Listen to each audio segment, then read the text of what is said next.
Salut YouTube, bienvenue pour cette nouvelle vidéo, je vous l'avais promis. Donc les nouvelles vidéos, la nouvelle série de vidéos, ça s'appellera Strategix. Vous avez le premier épisode de Strategix, c'est exactement la même chose que les tactiques, seulement ça sera des positions de stratégie. Donc la même chose, vous pourrez faire sur, je vous donnerai les positions, vous mettrez sur pause et ensuite vous essayerez de trouver les coups stratégiques, les plans stratégiques. Voilà. Donc, on commence par cette partie. C'est une partie entre Bovitnik et Konstantinopolski. Waouh. Voilà, c'est une position issue de la variante Caro-Kann, l'attaque Panov. Ici, on a un échange au centre. Ici, de temps en temps, on peut se retrouver avec des pions dames isolés, etc. Ici, l'attaque Panov. Deux possibilités pour les blancs ici. Soit ils viennent échanger ici et se retrouvent avec un pion dame isolé, soit ils avancent ici en C5. Alors, toutes ces vidéos de Strategix, je ne vous dirai pas à l'avance, vous ne saurez pas quel thème est travaillé, forcément, parce que sinon ça vous aidera à résoudre le problème. Cavalier F6, cavalier C3, les deux camps développent leurs pièces, fou G5. Ici, on a quand même un renforcement, un contrôle de la case E4, on peut le voir ici, cavalier, et ici, ça participe également au renforcement de cette case-là, on pourrait très bien échanger, si le besoin se faisait sentir. Chacun développe ses pièces. Ici, on peut potentiellement avoir une colonne ouverte, ici, donc on vient placer la tour, pas de problème là-dessus. Petit roc, C5, les blancs avancent en C5. Cavalier E4, les noirs prennent l'avant-poste, c'est pas tout à fait un avant-poste. On reviendra sur cette notion ensuite. Échange des fous. Fou E2, fou D7, A3 et F5. Voilà. On arrive sur la position que je veux que vous étudiez. Donc à partir de maintenant, vous pouvez faire pause et vous allez essayer de trouver quel plan et quelles sont les idées stratégiques de cette position pour les blancs et pour les noirs, bien entendu. Les deux sont intimement liés. Donc vous faites pause et ensuite on viendra et je vous expliquerai les plans. Bon, c'est parti pour l'étude de cette position. J'avoue qu'on attaque quand même fort, c'est une position qui est quand même relativement assez complexe. Mais ce que je veux, c'est vraiment que vous preniez du temps à y réfléchir, parce que plus vous aurez réfléchi sur la position, plus quand vous retomberez sur des schémas à peu près identiques, vous saurez vous en sortir. Voilà. Donc ici, on regarde la position dans son ensemble. On a toujours l'équilibre, un équilibre matériel. Si on regarde la sécurité des rois, les noirs ont roqué, mais ils ont ouvert quand même une diagonale ici, potentielle d'attaque sur le roi noir. Voilà. Le roi blanc, pour l'instant, il n'est pas à l'abri, mais il peut jouer petit roc rapidement. Le centre est quand même relativement assez bloqué. Si on regarde les éléments dynamiques dans cette position, quand on joue la Caro-Kann variante l'attaque Panov, donc comme je vous l'ai dit, vous pouvez vous retrouver dans des positions de pion dame isolé, donc on reviendra sur d'autres stratégies là-dessus. Mais ici, l'idée quand même pour les blancs, c'est d'avoir ce qu'on appelle une majorité de pions à l'aile dame. Effectivement, si vous regardez, ici on a les colonnes centrales, voilà, et ici on a tout ce qui est aile dame, et ici on a tout ce qui est aile roi. Si vous regardez l'aile dame, vous avez 3 pions contre 2. Vous allez me dire, comme il y a égalité matérielle, si vous regardez l'aile roi est plutôt vers le centre, ici, on peut regarder, on a 4 pions contre 3 ici. Voilà. Donc dans cette position, on peut dire que les blancs ont une majorité à l'aile dame et les noirs ont une majorité à l'aile roi. Quand on a une majorité de pions à l'aile dame, souvent les gens vont dire les blancs ont l'avantage. Pourquoi? Parce que si vous avez une majorité de pions à l'aile dame, le but c'est de se créer un pion passé. Et pour se créer un pion passé, vous allez avancer les pions. Par exemple ici, le but ça serait de jouer B4, ensuite B5 et ensuite C6. Et ensuite, vous aurez créé votre pion passé. Si les noirs veulent faire la même chose, ici, et c'est pour ça que le coup qu'ils viennent de jouer F5 n'est pas forcément le meilleur coup, c'était sûrement F6, on va revenir. Par exemple sur F6, l'idée à terme c'est de jouer E5, sur l'échange ici on aura un pion, et au centre on aura 2 pions et on va pouvoir potentiellement se créer un pion passé. Le problème, c'est que quand on a une majorité de pions à l'aile roi, c'est que si on avance les pions, le roi sera découvert. Alors si on a une majorité de pions à l'aile dame, eh bien on ne va pas découvrir notre roi. C'est la raison pour laquelle on dit qu'une majorité à l'aile dame est meilleure qu'une majorité de pions à l'aile roi. Pourquoi? Parce qu'on se découvre moins. Ensuite, si on fait petit roc, les deux rois vont se trouver ici, et mon pion passé, même si on imagine que toutes les pièces sont échangées, que moi je me crée un pion passé à l'aile dame, et que les noirs se créent un pion passé à l'aile roi, ici le fait que les rois soient déjà du côté de l'aile roi, fait que j'aurai ce qu'on appelle un pion passé éloigné. Et en finale, le pion passé éloigné, c'est une force, qui est souvent décisive et qui permet de gagner la partie. Donc voilà pourquoi, en stratégie, j'ai une mouche qui m'embête, la majorité de pions à l'aile dame est significative d'un léger avantage pour les blancs. Ce que donne ici l'ordinateur. Donc, c'est pour ça que les blancs ont joué A3. L'idée, c'était de jouer B4. Donc, les noirs contre-attaquent à l'aile roi. C'est là qu'ils ont leur avantage. Il n'y a aucun problème là-dessus. Mais ce faisant, ils créent un autre problème. Donc, j'espère que vous l'avez identifié. C'est ce qu'on appelle les avant-postes. Ici, la case E5, c'était une bonne case pour le cavalier blanc. Pourquoi?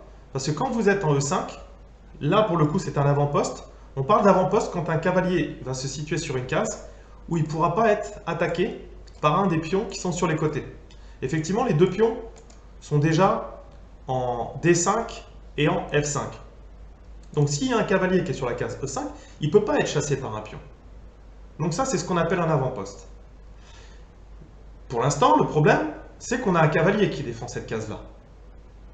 Donc si on mettait le cavalier, il pourrait très bien échanger, on n'a plus d'avant-poste. Autre problème, et par contre dans le cas des blancs, ici on a ce qu'on appelle un pion arriéré. Les pions arriérés sont souvent faibles. Et pour l'instant, il est attaqué par le cavalier. Mais les noirs, en avançant F5, se sont créés également un pion arriéré. Donc encore un déséquilibre dans la position. Donc si on regarde bien, les avantages pour les blancs, majorité de pions à l'aile dame, qui est souvent un avantage. Et maintenant, on a peut-être potentiellement la case E5, comme avant-poste. Pour les noirs, qu'est-ce qui se passe? Ils ont un bon cavalier qui est posté ici, mais lui, il n'est pas sur un avant-poste permanent, parce que je peux tout à fait enlever le cavalier, et ensuite pousser F3, et le cavalier sera obligé de s'enlever. Donc ce n'est pas un avant-poste permanent. Mais pour l'instant, cette pièce est bien placée. Mais ce n'est pas des compensations suffisantes. Qu'est-ce qu'on peut dire encore dans la position des noirs? Ils ont le pion arriéré en E6, et ils ont un autre problème, on va parler des pièces mineures. Donc là, les cavaliers sont à peu près équivalents dans cette position, mais si on regarde les fous, ici, ce fou ici, c'est ce qu'on appelle un mauvais fou. Le mauvais fou, c'est juste une définition. Je vous remettrai en lien, j'ai fait une vidéo là-dessus, sur les bons fous et les mauvais fous. C'est juste une définition. Un bon fou n'a pas les pions centraux sur la case de la couleur du fou. Voilà. Donc ici, c'est un fou de case blanche, les pions sont sur case blanche. Ici, on a un mauvais fou. Pourquoi il est mauvais? Parce que les pions blancs centraux gênent l'activité de ce fou. Par contre, je ne sais pas si ce fou ici avait été placé par exemple ici, ou là, ou même sur cette diagonale, il serait peut-être actif, donc il serait mauvais, mais il serait actif. Donc il faut bien faire le distinguo entre les mauvais fous et les bons fous. Bon fou, mauvais fou, c'est juste une définition. Mauvais fou, c'est quand on a les pions centraux de la même couleur que notre fou. Et un fou actif, il est devant la chaîne de pions, donc on peut très bien avoir un mauvais fou actif. Là, en l'occurrence, pour l'instant, on a un mauvais fou inactif. Voilà concernant tous les thèmes stratégiques de cette position. Donc là, maintenant, le bon plan pour les blancs, eh bien, ça serait d'aller chercher cet avant-poste ici. Pourquoi? Parce qu'il permettrait de dominer la case C6, qui est un passage obligé pour se créer ce pion passé. Donc ici, on voit ensuite que le cavalier est meilleur que ce fou. Donc si on réussissait à échanger ce cavalier qui attaque notre pion arriéré, eh bien, ça permettrait à la fois de se débarrasser de cette pièce qui attaque notre pion arriéré, comme je viens de dire, et ça te permettrait d'aller chercher l'avant-poste. Eh bien ici, on n'a pas besoin de faire de calcul, si je prends ça, il me prend ça, si je fais ça, qu'est-ce qu'il peut jouer, etc. Ici, on est dans de la stratégie. Eh bien, le coup qui vient à l'idée maintenant, eh bien, c'est fou B5. En effet, fou B5, ça menace d'échanger le cavalier, pouvoir prendre l'avant-poste et enlever un attaquant de notre pion arriéré. les maîtres, les grands maîtres, ils calculent comme ça. Ils n'ont pas besoin de calculer Ensuite, ils regardent bien sûr si c'est pas contré par des manœuvres tactiques, bien entendu, mais c'est comme ça qu'ils réfléchissent. Donc le premier coup, c'est fou B5.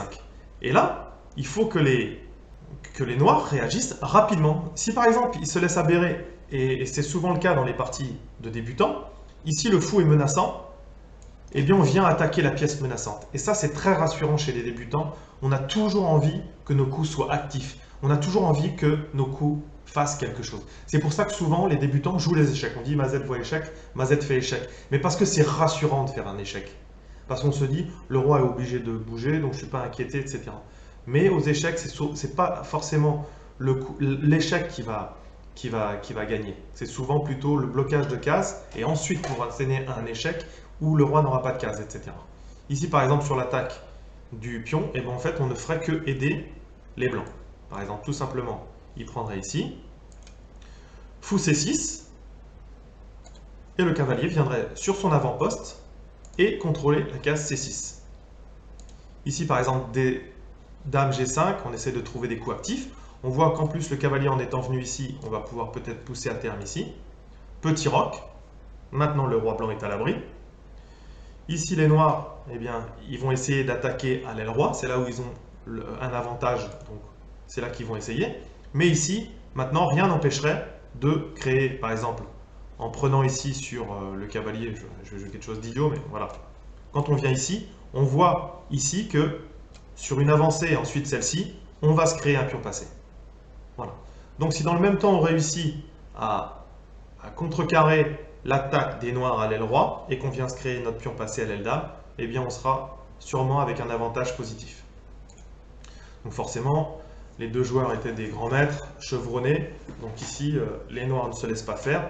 Et ils jouent cavalier G5 pour empêcher de suite de venir ici. Si par exemple, bon voilà, c'est ce qui va se jouer, hein, prise du cavalier ici. Donc là, ici, les noirs prennent le cavalier avec un échec intermédiaire. Donc dame prend. Ils reprennent ici du pion. Bon voilà, c'est assez intéressant parce qu'en fait, là on voit bien quand même que le fou va être vraiment très mauvais. Donc la décision de reprendre avec le fou ou avec le pion, voilà. Le problème supplémentaire, c'est que ici, si on venait jouer le fou ici, on aurait un pion arriéré qui serait sur une colonne semi-ouverte. Donc je pense que c'est pour ça qu'ils reprennent plutôt du pion ici. Prise du pion. Dame en F4. Bien sûr, on vient protéger la case E5 ici, parce que les noirs veulent absolument se débarrasser de leur faiblesse, de leur pion arriéré ici. Juste pour vous montrer ici, on a le pion arriéré ici, mais pour l'instant, il est attaqué par personne. Et si vous regardez, on a un pion isolé ici, un pion arriéré ici et un pion arriéré ici. Voilà. Petit roc. Ici, les noirs essayent de se débarrasser de leur pion arriéré. Prise. Voilà. Donc là, on a stabilisé. Le plan des blancs, c'était d'essayer d'avoir leur majorité à l'aile roi, à l'aile dame, pardon. Ici, 3 pions contre 2. Ils l'ont obtenu, mais en contrepartie, forcément, les noirs ne se sont pas laissés faire et se sont créés un pion passé à leur tour au centre. Voilà. Donc, la stratégie de valorisation de la majorité à l'aile dame, grâce au fou qui prend C6, etc., a amené sur cette position. Souvent dans les parties de grand maître, voilà, et si vous voulez progresser, on va passer d'un avantage stratégique à un autre. Ici, les blancs sont passés d'un avantage qu'ils avaient de majorité à l'aile dame. Ce faisant, les noirs ont été obligés de contre-attaquer au centre pour essayer à leur tour de se créer un pion passé, ce qu'ils ont réussi. Mais maintenant, Bobitnik est passé dans un autre avantage stratégique, c'est-à-dire que maintenant, ce que je vous disais, c'est que on a un mauvais fou contre un bon cavalier. Voilà. Et c'est cet avantage maintenant stratégique qui va permettre à Bobitnik de gagner cette partie. Voilà. On reverra cette position dans le deuxième stratégix, on la traitera. Du coup, ça nous permettra de voir comment jouer les positions bon cavalier contre mauvais fou. Donc vous avez la position, vous savez que c'est la prochaine qu'on va traiter dans le stratégix 2. Donc vous pouvez commencer à y travailler si vous voulez. Voilà. Mais écoutez, j'espère que cette vidéo vous a plu. Bon ben voilà, la tactique c'est facile, on peut s'entraîner sur ChessBase, on peut s'entraîner sur Lichess, on peut s'entraîner sur IdeaChess, mais des positions de stratégie, on ne peut pas parce que l'ordinateur ne va pas nous expliquer. Autant en tactique, forcément il est meilleur que nous et on peut progresser. En stratégie, c'est difficile, donc forcément on a des bons livres, vous avez forcément des bonnes vidéos, j'ai vu que Luc en fait régulièrement.